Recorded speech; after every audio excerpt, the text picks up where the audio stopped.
आज का फैसला ऐतिहासिक फैसला है। अयोध्या के फैसले के बाद जो न्याय के झंडे झुक गए थे, आज वो फिर से वापस अच्छी तरह लहराए हैं और पूरी दुनिया में एक बहुत गजब का संदेश गया है। और जो लोकतंत्र है, लोकतंत्र में जब तक न्याय व्यवस्था कायम मजबूत रहेगी तभी तक लोकतंत्र है। तो लोकतंत्र फिर जिंदा हुआ है और बेईमान सब नंगे होंगे। सवाल इतना है कि जो पैसा 16,000 करोड़ या समथिंग जो है, उसमें देखना ये होगा कि लाभ कितने का हुआ। इस सरकारों में 15 लाख करोड़ के करीब जो है सरमाएदारों का माफ हुआ। जब ये कैलकुलेशन निकलेंगी और ये इनके नाम आएंगे तो वही लोग मिलेंगे जिनका 15 लाख करोड़ माफ हुआ है। ये एक व्यवस्था है। 3 लाख करोड़ यदि गाँव में खर्च कर दें कोऑपरेटिव सोसाइटी पे तो देश में बेरोजगारी पूरी खत्म हो जाएगी। उस पर आप चिंता नहीं करेंगे, लेकिन आप 15 लाख करोड़ रुपया चंद लोगों का माफ कर देंगे। और उसके बाद ये देखिए, ये मुल्क है और ये व्यवस्था है। इस मुल्क में ट्रांसपेरेंसी तो लानी पड़ेगी। ये किसी के लाला की दुकान नहीं है कि आप इसमें कुछ भी पैसा लेते रहें, कहीं से लेते रहें और चुपचाप बैठे रहें और देश भर में दिन भर हिंदू मुसलमान की कीर्तन करते रहें, सारी बात छिपाते रहें। वो अब चलने वाला नहीं है। आपको हिसाब तो देना ही पड़ेगा और पत्ते जब खुलेंगे तो बहुत दूर तक बात जाएगी। अभी हिसाब प्रधानमंत्री कोष का भी देना पड़ेगा। सवाल उसका भी आएगा, कोष में भी कौन कौन आए थे, किससे पैसा लिया गया था। खरपच्चे तो सारे उड़ाए जाएंगे। और जनता जो है गुमराह एक बार होती है, काठ की हांडी एक बार चढ़ती है, बार बार नहीं चढ़ती। इस जो आया है फैसला, इसका दूरगामी परिणाम चुनाव पे भी होंगे। और भक्त इस देश में बहुत ज़्यादा नहीं है। हिंदू मुसलमान की कीर्तन करने वाले बहुत ज़्यादा लोग नहीं हैं। ये बहुत शांति प्रिय देश है। यहाँ हजारों साल से सारी नस्लें, सारी कौम मिलकर रहती हैं। यहाँ दंगा ना हुआ है, ना कराया जा सकता है। ऐसे लोग बहुत आए और बहुत चले गए, कोई फर्क नहीं पड़ता। जनता बहुत समझदार है। 10 साल आपने लगा लिए हिंदू मुसलमान की कीर्तन करने में, कुछ हुआ क्या? कहीं कुछ नहीं हुआ। सब लोग बहुत समझदार हैं, सही सलीके से काम करेंगे। सरकारें इनसे ताकतवर आई हैं। एक जमाना था इंदिराइज इंडिया, और इंदिराइज इंडिया जो चलता था वो भी हारे हैं चुनाव में बदलाव आएंगे, बहुत अच्छी तरह आएंगे। जनता बहुत अच्छी तरह जाग रही है। जिन लोगों को लगता था कि न्याय व्यवस्था खतरे में आ गई है, आज उनको साहस आ गया है कि न्याय व्यवस्था वहीं है जहां थी। ये भारत की न्याय व्यवस्था है, ये कभी झुकती नहीं।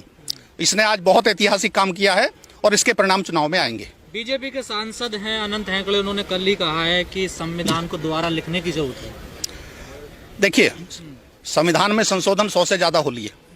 अच्छी बात हमेशा संशोधित हो, वो दोबारा लिखने की बात कर रहे हैं। वो पहले भी नहीं, वो हम करें। संशोधन होते रहे हैं, होते रहेंगे। 100 से ऊपर हो गए। अच्छी बात के लिए हमेशा स्वागत है। लेकिन कोई ये कहे किसी के बाप की बपौती है, यहाँ एक जाति का राष्ट्र बना देंगे, एक धर्म का बना देंगे, किसी की औकात नहीं है। तो ये बीच बीच में आवाजें क्यों आती है? देखिए, आवाजें तो प्रयास सारे करेंगे, लेकिन इनके लाला की दुकान थोड़ी है। ये 140 करोड़ की जनता है, उससे भी तो कुछ फैसले लेने हैं। 4 आदमी बैठ के थोड़ी फैसला ले लेंगे। और कैसे आप कर देंगे? संविधान से क्या दिक्कत है बीजेपी के लोगों को? नहीं, संविधान से वैसे तो एक मिथ है, वो भी हम दूर कर दें। जो आरएसएस की सरकार और बीजेपी की सरकार भारत में बनी है वो इसी संविधान से बनी है। इस पे भी देश के 140 लोगों को सोचना चाहिए। ये संविधान यदि चीन और रूस की तरह रहा होता तो क्या आरएसएस यहाँ जन्म लेती? इस संविधान में खामी है। इस खामी को उन लोगों को भी स्वीकार करना पड़ेगा जो संविधान के हामी हैं। इस संविधान के तहत ही बीजेपी की संवैधानिक सरकार भारत में बनी है। इस पे ऐसे मुकम्मल इलाज आगे से होने चाहिए अगली सरकारों में कि कोई जरूरत ना कर सके।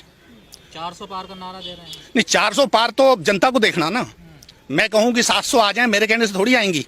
ये तो जनता को तय करना है। जो आज का संदेश है जनता के बीच में जाएगा और जनता फैसला लेगी। यदि जनता इस मुल्क को बर्बाद करना चाहती है तो स्वागत है। और जनता का मुल्क है, जनता बचाना चाहती है तो भी हो सके 40 पे आ जाए। आज फैसला आया है, ऐसे फैसलों से जनता पे कोई असर फर्क पड़ता है क्या कोई इनको? देखिए, ये जनता है, ये सब जानती है। और चुनाव जब आते हैं तो इतने बेहतरीन नतीजे आते हैं। एक आदमी का दिमाग एक आदमी का होगा। जब 140 लोग सामूहिक रूप से अपनी बुद्धि का प्रयोग करेंगे तो फैसले अच्छे ही आएंगे। आते रहे हैं ऐसे ऐसे तुरुम खां इस चुनाव इस देश में हराए गए हैं, ऐसे प्रधानमंत्री हराए गए जो कल्पना नहीं करते थे। तो आगे भी ऐसा होगा। ईवीएम को लेकर भी सर आप लोग लड़ाई लड़ रहे हैं, विरोध कर रहे हैं कि ईवीएम बैन होनी चाहिए देश में। देखिए, ईवीएम पे भी मेरा मत थोड़ा सा अलग है। जब बैलेट पेपर हुआ करते थे घोटाले तब भी होते थे। इंदिरा गांधी के चुनाव उसका एक परिणाम है, एक उसका उदाहरण है।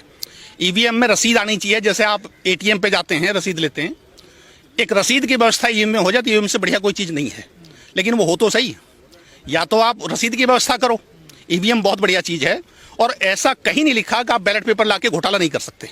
घोटाला फिर भी होगा। आदमी की नीयत और ईमानदारी और जो बेईमानी होती है उसका एक लॉजिक है। बहुत मुल्कों में एक ही दिन चुनाव होता है। चुनाव लोकल होता है, लोकल स्टाफ काम करता है। ये भी एक भ्रम है इस देश में कि चुनाव 2 महीने चलते हैं।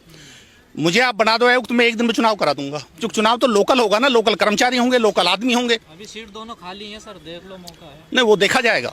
लेकिन सवाल इतना है, नहीं ये करें तो सही, चुनाव एक दिन में पॉसिबल है, चुनाव ईवीएम से ही पॉसिबल है, रसीद हो और एक दिन में चुनाव हो, और उसमें भी एक और आगे का समझ एक चीज तो 7-7 चरण में होता है ईवीएम से भी। नहीं, वही तो मैं कह रहा हूँ, एक चरण में हो और अगला और बताएं। इस मुल्क की जनता तक ये बात जानी चाहिए कि जिस दिन चुनाव हो एजेंट सरकार से बनते हैं, उसी दिन एक ही बूथ पे उसकी काउंटिंग करके उसकी रसीद बना के एक तो मशीन पे पेस्ट कर दो, एक एक एजेंट को दे दो और मशीन को उठा के फेंक दो, कबाड़ा हो गया। कोई घोटाला कर ही नहीं सकता। लेकिन आप नियत तो बदलो। अनिल मसीह जैसों का क्या होगा फिर सर? नहीं वो होगा, उनका क्या इलाज है? सबका होगा, लेकिन हमने जो कहा मशीन में जहां बूथ पे काउंटिंग हुई है उसी टाइम उस मशीन को टिक करो, उसका नंबर निकालो, किसको कितनी वोट पड़ी है, वहीं से उसकी रसीद बनाओ, उस पर एक पेस्ट करो, जितने एजेंट हैं उनको कॉपी दे दो, घोटाला बंद होगा, मशीन को उठा के फेंक दो। ना सुरक्षा करनी है, ना पुलिस लगानी है, ना उसके फॉलो करना है, ना उसके पीछे जाना है, ना घोटाला करना है, ना 2 महीने चलना, एक दिन में चुनाव हो जाएंगे सर। कि भारत देश का कोई जस्टिस भी होता है, वो भी अपने पद से इस्तीफा देता है 2-4 दिन के पद में रहते हुए, बचे हुए से अपने ऑफिस से। और जैसे आप लोगों ने देखा होगा कलकत्ता में अभी हुआ है, गांगुली जी ने किया ऐसा। दूसरा, इसी तरह से इलेक्शन कमीशन ऑफ इंडिया भी कर सकती है। इसी प्रकार से बहुत सारे लोग ऐसा करते हुए नजर आ रहे हैं। तो इसमें भी सुप्रीम कोर्ट ऑफ इंडिया ने, मैं आप लोगों को बोला नहीं, इस चीज को बोल देता हूं, सुप्रीम कोर्ट ऑफ इंडिया ने अभी बोला है कि दल बदल कानून पर हम कुछ नई गाइडलाइन विचार कर रहे हैं, नई गाइडलाइन बहुत जल्दी ही जारी करेंगे। जो लोग यहां आते हैं और वहां आया राम गया राम की जो कहानी चल रही है 1960 से, अभी आप देखिए, अभी इस पार्टी में आप हैं, आप हिमाचल में देखिए सरकारें गिर रही बच रही हैं, किस तरह से लोग कर रहे हैं सफर। अब यह विश्वसनीयता जनता के वोटिंग राइट्स का आर्टिकल 19(1) ये का कंप्लीट वायलेशन फिर हो रहा है। कम से कम 5 ईयर्स टेन्योर पूरा होना चाहिए, उसके बाद उस व्यक्ति को जिस पार्टी में जाना है, जहां जाना है वो जाए। ये मैं आपके माध्यम से पूरे देश की जनता से बोलना चाहता हूं कि आप सारे लोग सिलेक्टिव लोगों को, जो जेन्युइन व्यक्ति हो उसको वोट दें, चाहे वो किसी भी पार्टी का हो। मैं ये नहीं कह रहा हूं किसी पार्टी स्पेशल से ही बात है, पर यह सिद्धांतता ये स्पष्ट होना चाहिए कि वह व्यक्ति रिलाय करेगा, जिस व्यक्ति जहां पर खड़ा है वह वहां पर सिद्धांतता रहेगा। ऐसा नहीं है कि वो छोटा मतदाता, छोटा कैंडिडेट है तो वो छोटा वोटर उसके पास जा रहा है या उसको कम वोट मिलते हैं, तो यह भी इसका एक बड़ा पैरामीटर नहीं होना चाहिए। हमारे लिए विश्वसनीयता और गोपनीयता दोनों बनी रहना, कॉन्फिडेंस बने रहना प्रत्येक नागरिक का, यह वोटिंग का राइट्स का अधिकार है, सेफ और सिक्योर होना चाहिए, जिससे हम किसी व्यक्ति को वोट दें तो वह व्यक्ति वहां पर रहे। अगर गोयल साहब चुनाव लड़ते हैं, सांसद मान लीजिए बन भी जाते हैं, तो बड़ा पद कौन सा है? चुनाव आयोग का पद है, चुनाव आयोग का पद है, या फिर सांसद का पद है? प्रमोशन और डिमोशन? आपने प्रश्न बहुत अच्छे हैं। आप देखिए कि भारत देश के सीजीआई जब राज्यसभा चले जाते हैं तो अब सीजीआई से अच्छी पोस्ट क्या हो सकती है? तो यह तो आदमी के पेरीमीटर पर डिपेंड करने वाला एक शब्द है। वो तो रिटायर होने के बाद गए ना। करेक्ट, रिटायर होने के बाद गए हैं। आप ये भी देखिए कि ये जो अरुण गोयल जी थे, ये सेक्रेटरी थे। सेक्रेटरी से सुप्रीम कोर्ट का जो प्रश्न था उसमें यह भी था कि ये सेक्रेटरी के पद से सीधा का सीधा आप इनको इलेक्शन कमीशन ऑफ इंडिया के टॉप पोस्ट पर ला रहे हैं। आप क्या इनके पैरामीटर्स हैं? सेक्रेटरी से इनको BRS दिलाया गया था, पंजाब काडर के IAS हैं ये। तो यह भी ध्यान रखने की जरूरत है कि इनको यह लग रहा होगा कि इलेक्शन कमीशन ऑफ इंडिया के हम पद में रह लिए, हो सकता है कि इलेक्टोरल बॉन्ड में, या हो सकता है कि EVM की सेटिंग वाला जो मामला इनको करना था वो कर दिया हो बहुत जगहों पर, हो सकता है कि कुछ और का हो सकता है। सवाल है, ध्यान रखना, may be possibility for everything, this are types of the measuring.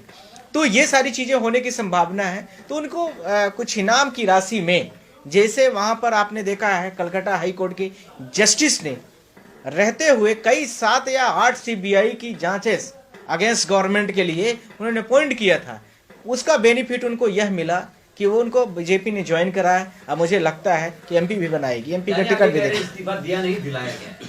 दोनों कारण हो सकते हैं, दिलाया भी जा सकता है, दिया भी गया होगा, दोनों चीजें हो सकती हैं, पर अपने फ्यूचर को लेकर के हो सकता है।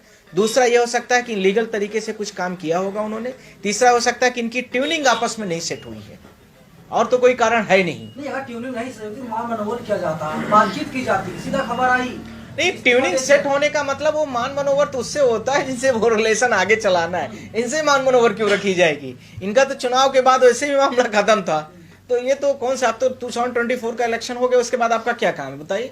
लोकसभा के बाद तो 5 साल में बाद 29 आएगा। दिल्ली में चुनाव, बिहार में चुनाव है, 25 में बन जाते हैं। तो स्टेट बॉडी काम करती है ना, स्टेट बॉडीज जो होती है, स्टेट में भी तो इलेक्शन कमीशन ऑफिसर होता है, वो काम कर लेगा। सेंट्रल वाला मेन काम हो सकता है उन्होंने कर दिया हो सकता है कि इनकी ट्यूनिंग सेट ना हुई हो, पर ज्यादातर सबसे मजबूत कारण जो लग रहे हैं मेरे नजर में, इनका अपॉइंटमेंट इलीगल था। इनके सारे चुनाव जितने इनके अपॉइंटमेंट को लेके क्वेश्चन रेज किए गए वो सेट नहीं हुए, और ईवीएम को लेकर के जो भारत देश में जनता में हाहाकार है, जिसमें हमने भी विभिन्न राज्यों को चुनावी डेटेज दिए थे, इसी के साथ में लोकसभा में भी जो पुरानी 2019 की हम लोगों की पिटीशन चल रही है, एडीआर की भी चल रही है, जिसमें कई सारे राज्यों के चुनाव में आप लोगों ने बोला था, आप लोगों को पता ही है कि उनमें ये जितनी वोट डाली गई लोकसभा में, खासकर तमिलनाडु, बिहार, अरुणाचल प्रदेश, इसी के साथ में यहाँ मथुरा में जो हेमा मालिनी जी की सीट है, बनारस की सीट है, इसी प्रकार से नॉर्थ ईस्ट की कई राज्यों में ऐसा हुआ था। इस प्रकार से भारत देश के कई राज्यों में कम वोट डालो ज्यादा वोट मिले, यह वाला जो केस है वो इसी महीने में लग गया है, तो इसलिए भी एक कारण होगा। सर क्या लगता है, आप सुप्रीम कोर्ट के वकील हैं, उन्होंने इस्तीफा दे दिया है, तो क्या लोकसभा चुनाव पर रोक लगेगी?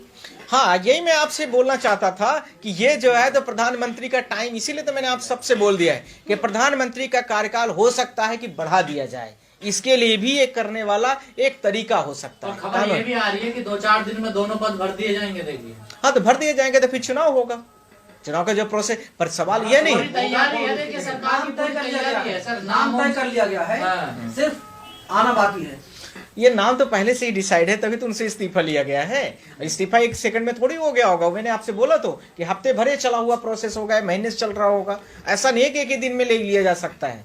इन्होंने अभी इस्तीफा दिया है, ये ईवीएम को बैन करने वाले व्यक्तियों में से नहीं थे, ये ध्यान रखना, पर भारत देश की जनता उनके ऊपर इतना प्रश्न पूछ रही थी कि वो मजबूर और दबाव में थी। दूसरा, उनका अपॉइंटमेंट इतना खराब था कि सुप्रीम कोर्ट के प्रश्नों का जवाब नहीं था। तीसरा यह था कि सरकार के साथ में उनकी ट्यूनिंग सही सेट नहीं हो रही थी कि ईवीएम में कैसे कम वोट डालो और ज्यादा वोट निकले, यह वाली ट्यूनिंग मेरे हिसाब से नहीं समझ में आई, इसीलिए उनको और कोई कारण मेरे सामने नजर में नहीं आ रहे, क्योंकि आर्टिकल 324 5 सब सेक्शंस में सिर्फ दो ही चीजें हैं, आइदर सुप्रीम कोर्ट डिफाइन करेगी, आइदर सिर्फ और सिर्फ इलेक्शन कमीशन का जो मैनर होगा उसके आधार पर होगा। तो मैनर में यही